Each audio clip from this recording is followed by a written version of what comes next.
Sziasztok! Most egy rakott zöldbabot fogunk együtt elkészíteni, amit én nagyon-nagyon szeretek, mert könnyen elkészíthető, nagyon-nagyon finom és egészséges. Mutatom, hogy készítem. 2 fej vörös hagymát felkockáztam.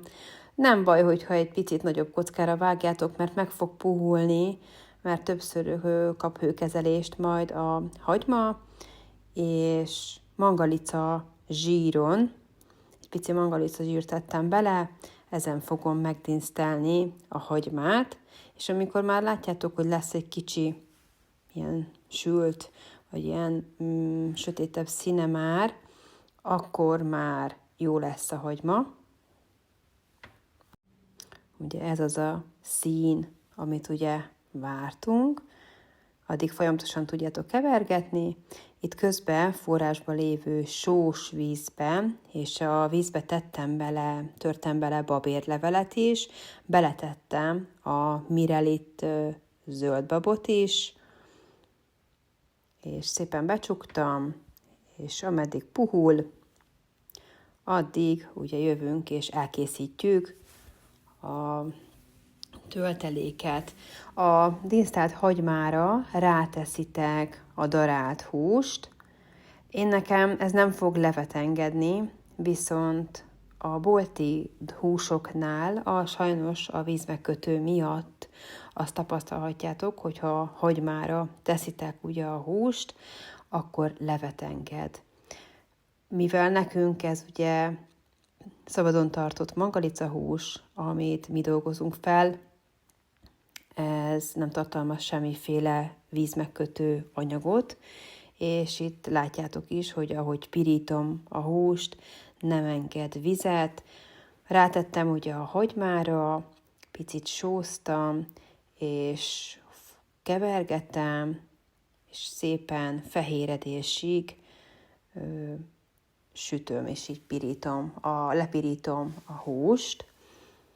Teszek bele borsót, én nagyon-nagyon szeretem ebbe a rakott ételben, nem szoktam semmi zöld fűszert tenni, nagyon-nagyon sok zöld fűszert használunk, de ez a rakott étel, ez a rakott zöldbab, ezt csak úgy készítem, hogy a húsra só, bors és fokhagyma kerül csak, és ugye a hagyma is ad neki egy nagyon finom ízt, én erre nem szoktam semmi mást tenni, nekem és a gyerekeknek ez így nagyon nagy kedvenc étele, és nagyon-nagyon szaftos, és nagyon-nagyon finom lesz majd a töltelék. Mikor szépen lepirult a hús, akkor itt teszek rá egy 3-4 gerezd fokhagymát, ezt rátöröm, és ezzel is jól átkavarom a húst. Ha fűszerekkel át van pirítva a hús, akkor sokkal finomabb és ízletesebb lesz a hús is. Ez a pirítás, ez olyan 6-8 perc, és ezt nyugodtan készíthetitek darált csirkemellből is, de mi nagyon-nagyon szeretjük sertés húsból készíteni, ugye mangalica darált hús, ez, amiből én most ezt az ételt készítem. Jól átkavartam most a fokhagymával, és én ezután szoktam, amikor már így szépen jól le van pirítva a hús, akkor tettem még bele egy kis szárított chili paprikát, én azt nagyon-nagyon szeretjük, ha egy picikét csípős, és nagyon-nagyon jó ízt ad neki ez a szárított paprika is. Ezzel is jól átkavartam, de itt már látjátok, hogy milyen szépen át van fehéredve, át van ugye sülve a hús. Itt ugye én nagyon-nagyon szeretem a jázmin rizst használni, és viszont szeretem, hogyha inkább húsosabb a töltelék, és kevesebb a rizs, úgyhogy itt látjátok, hogy kb. Egy ilyen kisebb bögrényi rizst teszek bele, és ezzel is jól átkavarom, utána felöntöm dupla annyi vízzel, mint amennyi rizst tesztek bele, de ha ti szeretitek, nyugodtan tehettek bele több rizst is. Én jobban szeretem, hogyha húsosabb és kevesebb benne a rizs. Itt felöntöm ugye a vízzel, és ezt is jól átkavarom. Így egy pici borsot még teszek bele, és itt, ha jól átkavartátok, akkor nyugodtan kóstoljátok meg egy picit, hogy elég-e benne a só, hogy mire a rizssel együtt megpuhul, akkor pont jó legyen ugye a töltelék. De a sót azt érdemes ugye többször keveset beletenni. Itt most tettem bele még egy pici borsot, ezzel is jól átkavarom, és utána alacsony lángon egy olyan 20-25 percig én hagyom, hogy puhuljon a rizs, letakarva, és utána addig el tudjuk készíteni a tetejére a finom tejfölös zárást.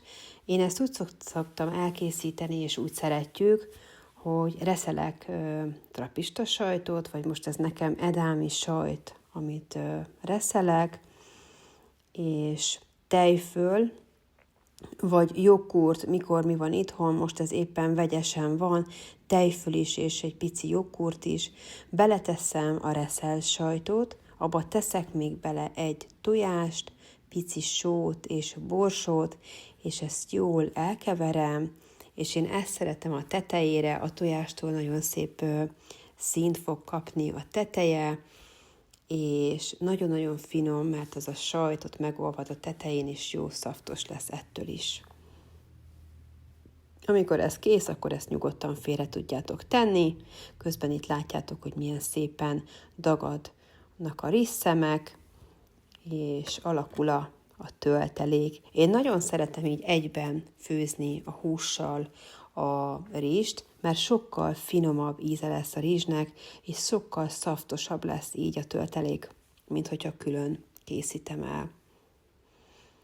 Közben itt látjátok, hogy a babérleveles, sós vízben főzzük ugye a zöldbabot, nem kell túlfőzni. Közben elkészült a zöldbab is, szűrőkanál segítségével szépen ki tudjátok venni a vízből, és amikor ez kész, akkor jöhet a rétegezés, addig egy hőálló tálat készítsetek el, én látjátok, nagyon vékonyan vajaztam ki, és jöhet a rétegezés. Alulra szűrőkanál segítségével jöhet a zöldbab, ezt eligazítjátok, a babérleveleket azt szedjétek ki belőle, és ha szépen el van igazítva a zöldbab, akkor jöhet rá a darált húsos, rizses töltelék. Itt lehet is látni, hogy olyan jó kis szaftos a töltelék. Ezt is szépen eligazítjátok, végig szépen a zöldbab tetejére, és akkor ismét jöhet a tetejére a zöldbab, azt is szépen eligazítjátok, és akkor a legutolsó réteg jöhet rá a finom tejföl, amit készítettünk.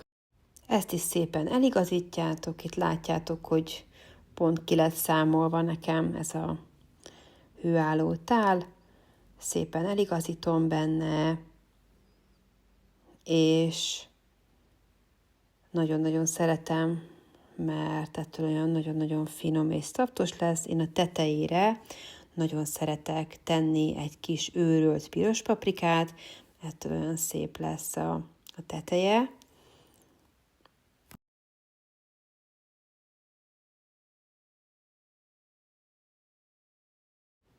Nem kell letakarnod, betedd a sütőbe, alsó-felső sütés, légkeverés, 190 fok, egy olyan 35-40 perc. Kicsit úgy összeérnek még itt az ízek, és tényleg nagyon-nagyon finom.